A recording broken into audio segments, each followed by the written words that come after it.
पाटन के कुरूडी में सीएम भूपेश बघेल ने परिवार के तमाम सदस्यों के साथ किया मतदान। भूपेश बघेल ने किया जीत का दावा। छत्तीसगढ़ में शुरू हुआ लोकतंत्र का महापर्व। चुनाव के दौरान मतदाताओं में दिखा उत्साह। रायपुर जिले में बनाए गए 201 मतदान केंद्र। महिलाएं संभालेंगी निर्वाचन का भार। बिलासपुर में भोजपुरी समाज के द्वारा छठ घाट पर हुआ छठ पूजा का शुभारंभ। नहाय खाए और महाआरती का हुआ आयोजन।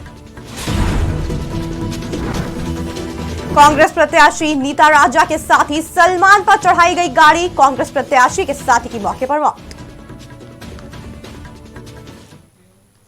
नमस्कार, आप देख रहे हैं आज की खबर। आपके साथ मैं हूं अफीफा मलिक।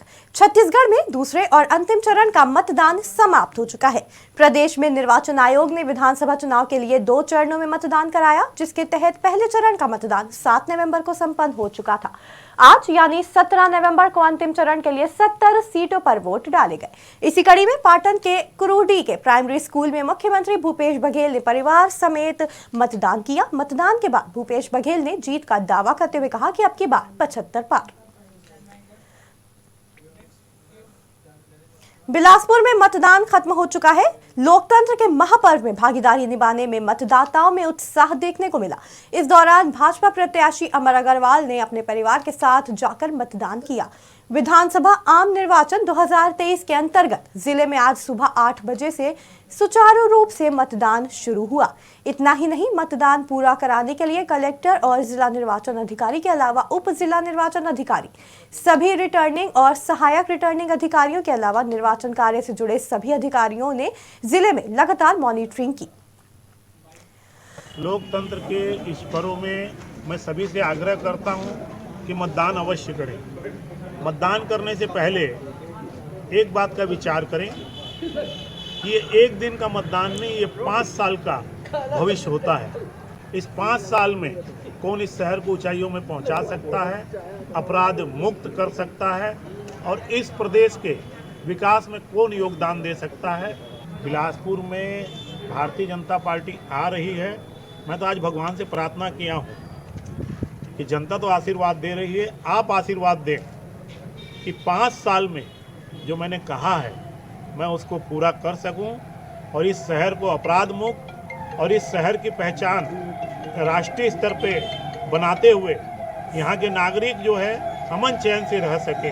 यही मैंने प्रार्थना की है और निश्चित तौर पे मैं इन सारे वादों।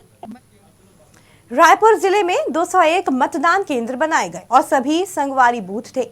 पीठासीन से लेकर मतदान अधिकारी तक सभी महिलाएं ही थी। बता दें कि 804 महिलाओं को जिम्मेदारी सौंपी गई थी। लगभग 200 महिला रिजर्व रखी गई थी। रायपुर उत्तर विधानसभा में निर्वाचन के इतिहास में एक दुर्लभ, अस्वर्णीय और बेहद गौरवपूर्ण उपलब्धि से जुड़ गया। आजाद भारत में पहली बार ऐसा हुआ कि पूरे विधानसभा में निर्वाचन का भार संभालने वाली महिला ही रही। मैं उत्तर विधानसभा से की बीएलओ हूँ, 50/70 की, और इस समय इस विधानसभा में महिलाओं को ड्यूटी लगाई गई है। जितना है हम लोगों के लिए गर्व की बात है।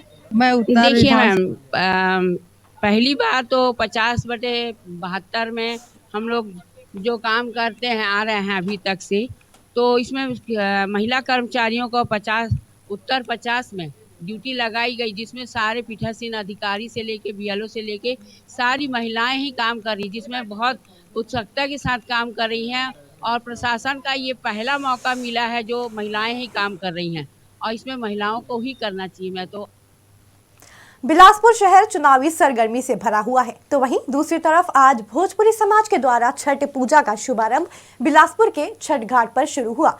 आज पहले दिन नहाय खाए और महाआरती का आयोजन किया गया।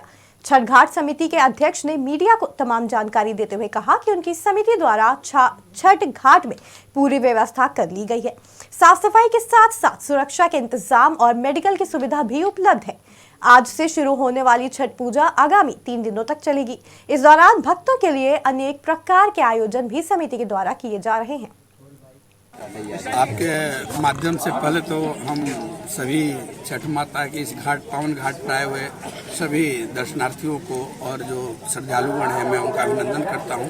बिलासपुर वासियों को अभिनंदन करता हूं और हमारे समाज के भोजपुरी समाज पाटलिपुत्र समाज के जितने भी कार्यकर्ता हैं सभी का अभिनंदन करता हूं। मैं रेलवे से हरिओम दुबे मैं बिलोंग करता हूं और मेरे स्काउट एंड गाइड का भी बच्चे जो है इस छठ पूजा में इस बार पहली बार जो है आए हुए हैं और पूरे 3 दिन तक स्काउट एंड गाइड का सहयोग रहेगा। आपके छतरपुर में कांग्रेस प्रत्याशी नीता राजा को बचाते वक्त उनके साथी सलमान पर गाड़ी चढ़ा दी गई, जिससे उसकी मौके पर ही मौत हो गई। वहीं कांग्रेस प्रत्याशी का आरोप है कि भाजपाइयों द्वारा रात को शराब बांटी जा रही थी, जिसकी जानकारी लेने मौके पर जा रहे कांग्रेस प्रत्याशी को और भाजपाइयों ने रोक लिया और उन पर बंदूक तान दी। उन्होंने कहा कि बीच बचाव करने आए सलमान पर 20 से 25 लोगों ने धारदार हथियार से वार किया और लगातार 6 बार फायर करने के बाद सलमान पर गाड़ी चढ़ाकर आरोपी मौके से फरार हो गए। नाम किस तरह घटना हुई? मेरा नाम शिवम बुंदेला है।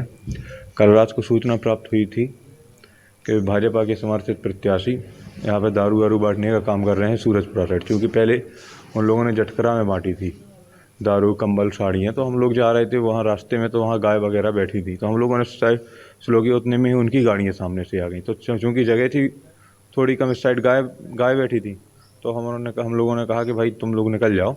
लेकिन उनके समर्थित एक कोई कार्यकर्ता निकला गाड़ी से, उनकी फॉर्च्यूनर से। वो बोलो कि इनकी औकात कैसे भाई सामने गाड़ी अड़ावेगी, सामान निकालो फॉर्च्यूनर से। एक हृदय विदारक घटना हुई है। जब हम लोगों को सूचना मिली कि टोरिया टेक से पैसे बांटते हुए अरविंद पटेरिया और उनके लोग चले आ रहे हैं, तो हम लोगों ने रने फॉल रोड से टोरिया पहुंचने के लिए चले। उस बीच में रास्ते में भैंसें बैठी हुई थी, तो भैंसों को जब तक हॉर्न ऑन बजाया इतने में उनकी गाड़ियां आ गई। तो विक्की बघेल और राधे बाबा इत्यादि ये सब लोग जो 15-20 गाड़ियों में थे, ये सब गालियां। खबरों में फिलहाल इतना ही। जुड़े रहें आज की खबर के साथ ताजा तरीन खबरों के लिए।